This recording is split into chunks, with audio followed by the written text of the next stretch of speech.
The old houses of Smithville held their secrets close, as if guarding the past with a silent, eerie vigilance. They stood like watchful eyes, their windows dark and empty, staring into the void of the night. The town was quiet, too quiet, as if the very air was holding its breath, waiting for something to happen. The silence was broken only by the wind whistling through the trees, a haunting melody that echoed through the night. It was the kind of silence that sent shivers down your spine, making you feel like you were never truly alone. A silence that spoke of things unseen and unheard, of whispers carried on the wind.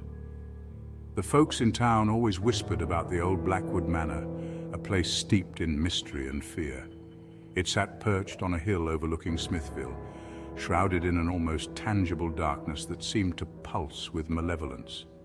Locals would tell you the house was cursed, a place where no one dared to tread after dark. They'd say it was home to a malevolent entity, a dark presence that fed on fear and despair, an entity that haunted the dreams of anyone who dared to live within its walls, turning their nights into a living nightmare.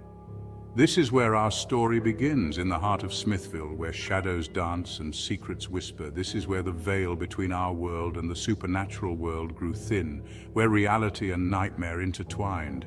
This is where Sarah's life changed forever, where she would confront the darkness that lurked in the shadows. Sarah was just a girl when her father died. She was too young to fully understand the gravity of the loss, but the pain was real and deep. She remembered him as a kind and loving man, always with a gentle smile and a warm hug. He always had time for her, even when things were tough. They would spend hours talking, laughing, and sharing stories. But then, things took a turn for the worse. The once happy household was overshadowed by a looming darkness. Her father lost his job, a devastating blow that shook the family to its core. The family struggled to make ends meet, scraping by with whatever they could find. The stress began to wear on him, and the weight of their situation became unbearable. He became withdrawn and distant, a shadow of the man he once was.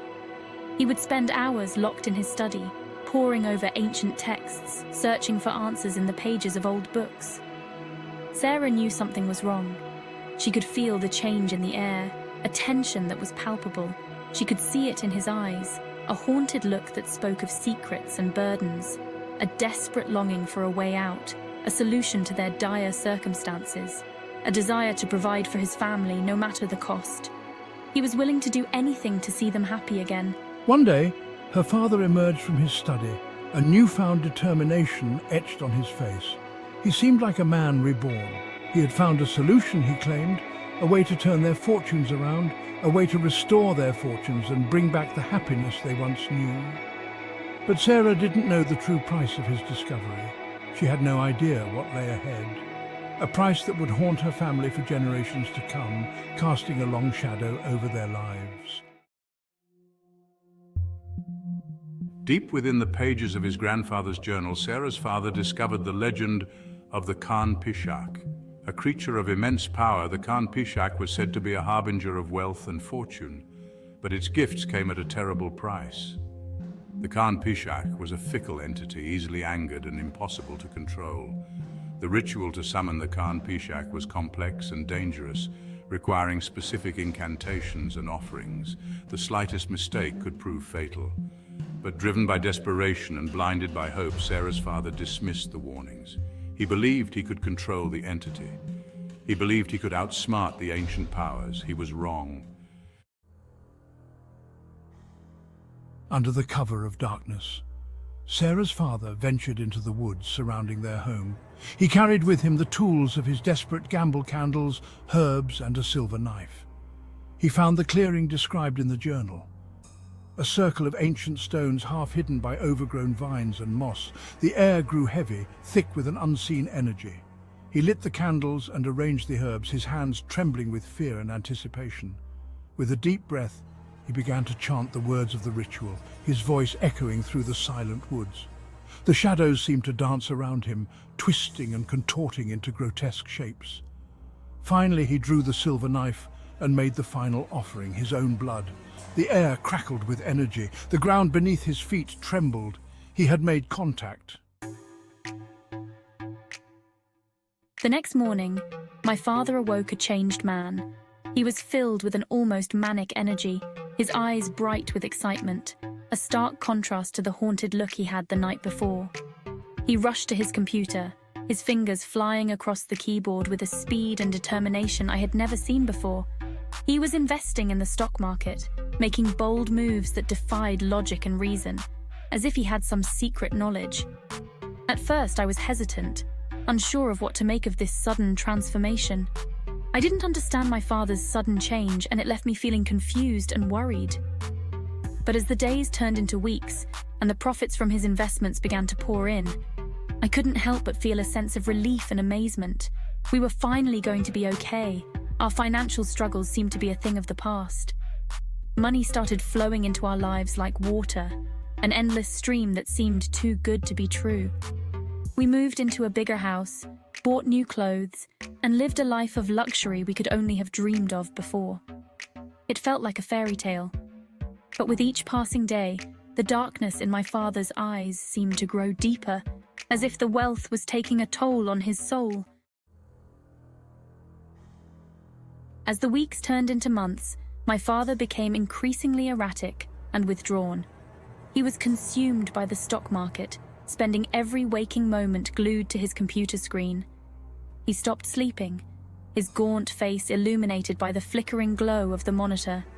He no longer seemed to recognize me, his eyes cold and distant. The once kind and loving father I knew was gone, replaced by a shell of a man driven by greed and obsession. I tried to talk to him, to reason with him, but he would just brush me aside, his voice a harsh whisper. He couldn't stop now. He was in too deep. The Carn Pishach demanded its due.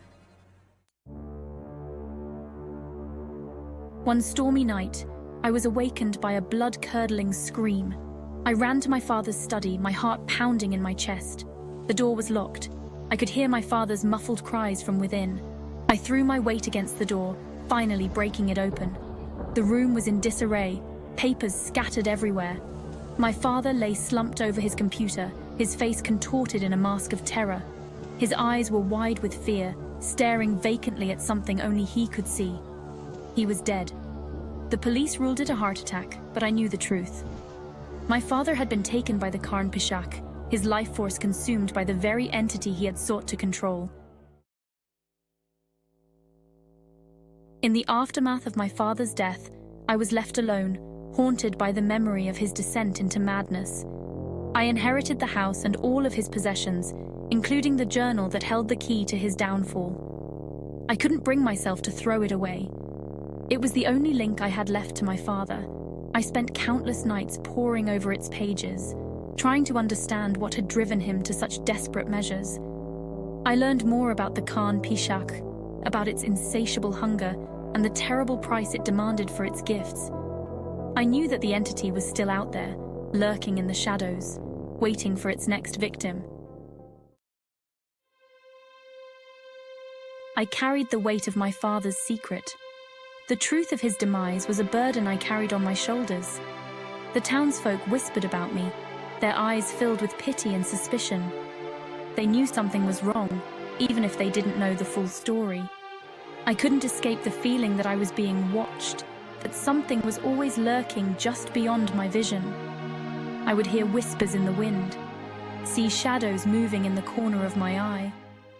I knew the Carn Pishach was still out there, its presence a constant threat. Years passed, but I never forgot the horrors I had witnessed. The Blackwood Manor, once a symbol of my father's love and ambition, now stood as a constant reminder of the darkness that consumed him. I couldn't bring myself to sell it, couldn't bear the thought of another family falling prey to the same fate. I could still feel the Carn Pishach's presence, a palpable weight pressing down on me. The air inside the house was always cold, even in the heat of summer. Footsteps echoed in the hallway when no one was there. Whispers seemed to emanate from the walls, taunting me with my father's memory. I knew I couldn't stay silent. I had to warn others about the dangers of the Carn Pishach, to prevent anyone else from suffering the same fate as my father. I began to speak out, sharing my story with anyone who would listen. Some dismissed me as crazy, haunted by my father's memory, but others listened, their eyes wide with a mixture of fear and fascination. They knew there was more to the world than met the eye. They knew that some secrets were best left buried. But sometimes, the truth has a way of finding its way out. My story serves as a chilling reminder that some things are best left undisturbed. The pursuit of wealth and power can come at a terrible cost. And some bargains, once made, can never be undone.